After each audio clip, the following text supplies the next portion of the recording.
Next up we have the Skoda ENYAQ RS, or in the UK you call it the VRS, and we're going to be looking around the outside, the inside, and taking it out for a drive. One of Skoda's most expensive cars, one of their most powerful cars, so let's get stuck into it.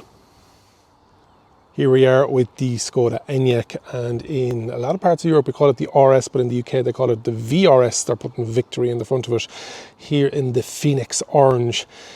I wasn't a fan of it at the start, but I actually have become a fan of it since having it over the last week and a bit. And this is Skoda's one of their most expensive. The most expensive Skoda you can get is the coupe version of this. This is the standard SUV, but this is 71,250 euros. The one we have here today is around 77,000 euros. So yes, it is expensive. Stick with me. Make sure you subscribe to the channel. We're on a big drive to get to 20,000 subscribers. Hit the like button, leave a comment, and let me know what you think if you're still going to watch it even after knowing the price. So what we have is a lot of blacked out, very much like the Sport line that you will get across the Skoda line, but this has the crystal grille face that lights up. It has the LED headlights. It has a slightly more aggressive RS bumper on the front of it, and then you have some slotting underneath for the battery cooling, and then along the side then you have the slots for the air curtain, just to make it that small bit more aero. With regards to those wheels, some aggressive creases on the front. With this colour you can really see it popping in the sunshine here today. As standard, the RS comes with 20-inch, but these are the 21-inch. So the three things that are optional extra on this car are the wheels, which are 21-inch anthracite is what they're called. It also has a full pano sunroof that does open, and the Phoenix Orange colour. So it's about 3,000 euros worth of extras, and it also has the service and maintenance and tyres pack, which means for 2,000 euros you get your first 3 services and your first set of tyres included. Down along the side then you have that RS, and you can see why it would be called VRS in some markets. You've got the gloss black large VW group wing mirror with the or door mirror with the indicator built in and retractable. This has keyless entry, keyless start, the Kessie system, and around the windows it has that gloss black roof bar, B-pillar, nice.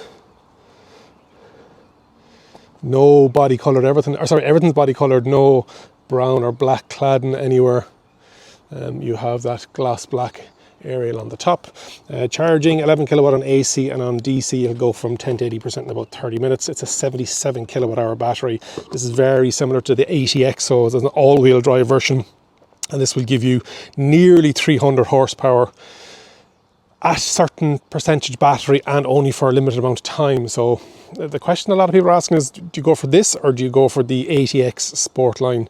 This has all-wheel drive mode on it, which I don't think the ENYAQ version has. It is a kind of a split version. You have the high-level brake lamp there, you have your window wiper, then you have the Skoda in black, you have the IV, which stands for Intelligent Vehicle, and then you also have the ENYAQ. You don't have any RS badging on the back. It's a power taillift and your typical 585 litre boot.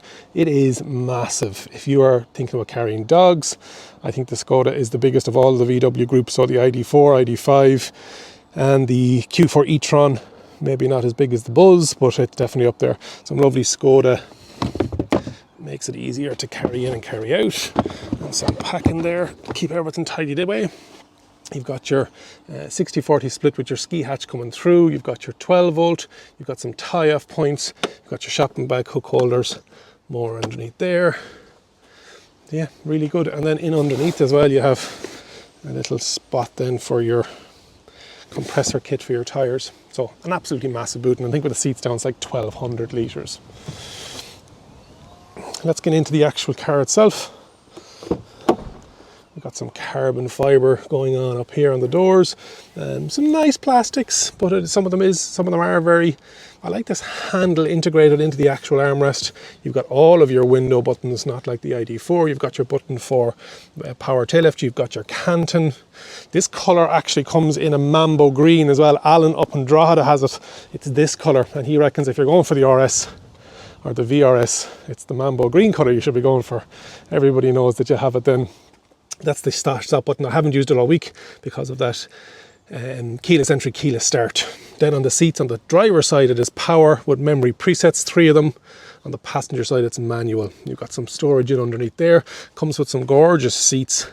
The RS or VRS, depending if you're based out there. Really comfortable, really nice. I've done a couple of long journeys in this car. And then in the actual car itself, you've got a large head-up display. I'm not sure if the camera's going to pick it up now, but then, oh, you can see it there now. So it has augmented reality if you use the built-in sat-nav, and then that line across the bottom with the kind of speed limit, speed sign recognition, etc. That's always there, but if you do use the integrated head-up display, the integrated sat-nav, it is going to allow you to use augmented reality. Then underneath, then you've got the driver display broken into 3, and you can split that out. Then the steering wheel itself is 3-spoke, but physical buttons, rollers, etc., which is great to see. And then at the bottom of that, you have the RS or the VRS badge. It has nice leather stitching. Over my right knee, some lighting control. Over here, not much going on there. And then you've got that carbon fiber coming all the way through. Nice leather stitching here. You've got that divider that goes all the way along here, and then a small little kick up here just to block any reflection coming from the head-up display unit. Large unit here and you can make it full size. This is running Android Auto and Apple CarPlay and wireless. That's its Waze, and it's much larger than you can get in some of the Volkswagen models. It has your heated seats, heated steering wheel, and it's touch sensitive down here to change the climate control, but fairly responsive. I've had no problem with it all week now, in fairness to it. What I like about the Skoda also, no more than the steering wheel, it also has a nice row of buttons down along here, and there's a shortcut to climate. So if you click that, then you get your climate up here, and there's smart versus the classic. You've got 2 USBs in underneath. You've got a wireless charging pad on the right hand side. This is a bit annoying now. This is the way it's set up normally, 2 and 2, but they're really for tapered coffee cups, and my Nevo bottle doesn't fit in. Should I move it over? Yes, I should. It fits in, but it's wedged in there, and it's kind of trying to squeeze out again. So really it's for, I've been putting it here all week, but not ideal. You've got your little drive selector, you've got the reverse, and this comes with a reversing camera with your parking sensors, and then your neutral, and then you've got your 2-stage regenerative braking, D for regular, and then back again for B. You've got your electronic handbrake. That's what I've been doing, foot off the brake and then getting out of the car. You've got your little coin holder, some storage here, but also some storage in underneath here and underneath here as well. So yeah, that's storage for play of them. Over then, the glove box is half size with the fuse box in on the left hand side, because this is a right hand drive car. You can see up here we have the panel sunroof, but it is, unlike the ID4, it is opening. And then in the back, then we'll sit in the back now in a second. Some lovely seats. Yeah, nice in the front, nice on the outside.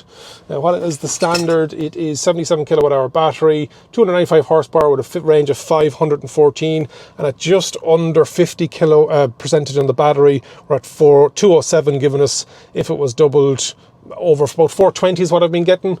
Acceleration 0 to 106.5 seconds. Again, that's a limited, top speed of 180, and then the WLTP combined is 170.6 watt hours, or 17.6 kilowatt hours per 100 kilometers. You get the head-up display, the Quantum sound system, heated windscreen with larger screen, crystal face, fabric and suede upholstery, and the 20-inch. And then this one is 77,183, and that's including the maintenance plan, the paint, the sunroof, the alloy wheels, and the RS Suite interior. Sorry, there's 4 extras on this. So let's have a seat in the back before we take it out for a drive.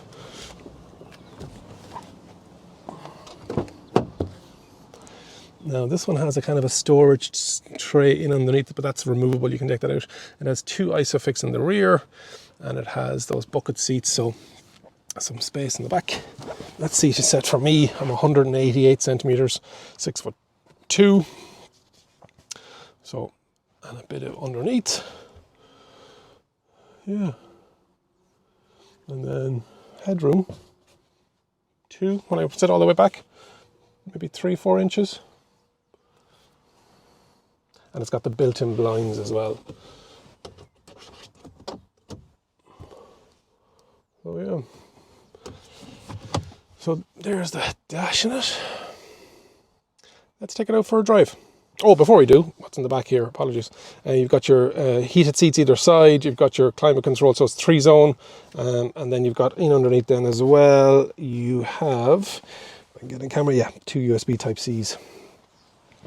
Now let's take it out for a drive. What's it like driving the Skoda ENYAQ RS or VRS? Keyless entry, keyless start that we talked about already, and you just sit in and select D or B mode. I'll actually go back to B mode because I'm around town. Yeah, it's nice. It's 15 millimeters lower than the standard ENYAQ. So would you notice it? Probably not. If it wasn't in this color or the other Mambo green, Mambo. One of the greens, the limey green colour, would you notice? Unless you're very eagle-eyed on the side of it, spotting the badges, or seeing the steering wheel or the seats or whatever it may be, potentially. I'm not sure. Suspension is supposedly set up a bit firmer than the regular ENYAQ, and the performance, they're saying, is different to the Sportline X. So they're saying that it is, you would notice a difference, but with such a large SUV, it's very difficult to feel those fine-tuning elements involved. So this kind of money and this kind of price range, what are you up against? You're up against the likes of the Tesla Model Y performance, and that's, you know, about 10,000 euros cheaper. And you're getting real performance of that, not unlimited. So with this, I think it's above, the battery has to be above 80 or 88% state of charge. The temperature of the battery has to be a certain, and you only get it for like 30 seconds. So it is very much a limited time, a window that you can get that performance, that 0 to 100 and that 300 horsepower. Whereas with the Tesla Model Y, it's there all the time. So there's that.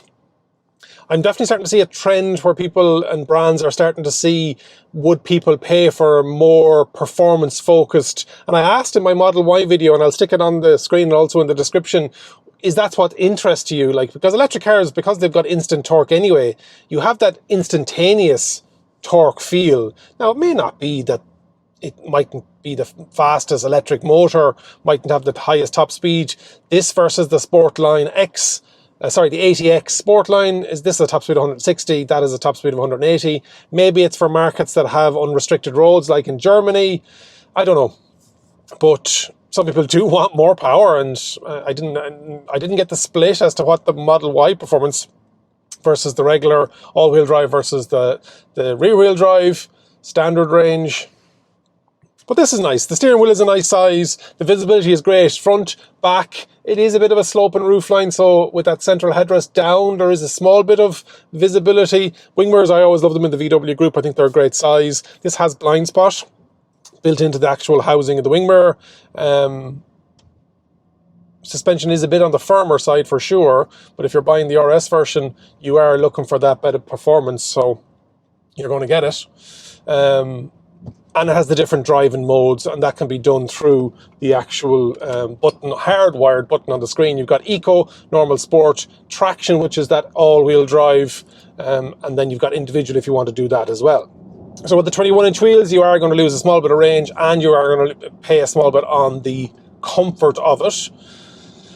But it's a nice, smooth Volkswagen Group drive. I said I did a lot of driving in this. It was the wedding car for my brother's new wife. Congrats to Claire and John. So I brought them to the ceremony in this, the father of the bride and the bride. So, and on the day the bridesmaid has orange dresses. I don't know who connected with who, but I didn't tell them what colour car I was getting to review. So visibility is good, acceleration is good if the battery is right, but it's good anyway. Like the horsepower and the torque is definitely there, and that all-wheel drive, and it's stuck to the road. Yeah. Would you pay the money for it? That is the question, and I feel it's going to be a bit too rich with a Skoda badge on it for a lot of people. They're going to be looking at, if you're looking for a performance, you're nearly in the territory of Kia EV6 GT, not GT line, the actual GT, which is about another 7,000 or 8,000 euros, but that's proper, like, supercar territory kind of stuff. But let me know in the comments what you think of the Skoda RS, VRS if you're in the UK. it's something different to the market. And Skoda, between the regular coupe version, sorry, the regular ENYAQ, the coupe version, the RS, they have a lot of different variations. Skoda's a good brand. I like what they're doing, and obviously I was at the event in Prague a couple of months ago where it talks about their whole new EV lineup. And so yeah, exciting to see what's coming down the line. They're definitely going toward definitely more of a premium mark. They're not going to be the budget-friendly version that they would have been originally known for. Hopefully you've enjoyed the video. Let me know what you think in the comments. Like the video, share, hit the subscribe button, as we're on a big drive to get to 20,000 subscribers now that we've hit 15. And remember, if you think an EV is for you, leave it to me and I'll review. Thank you very much for watching.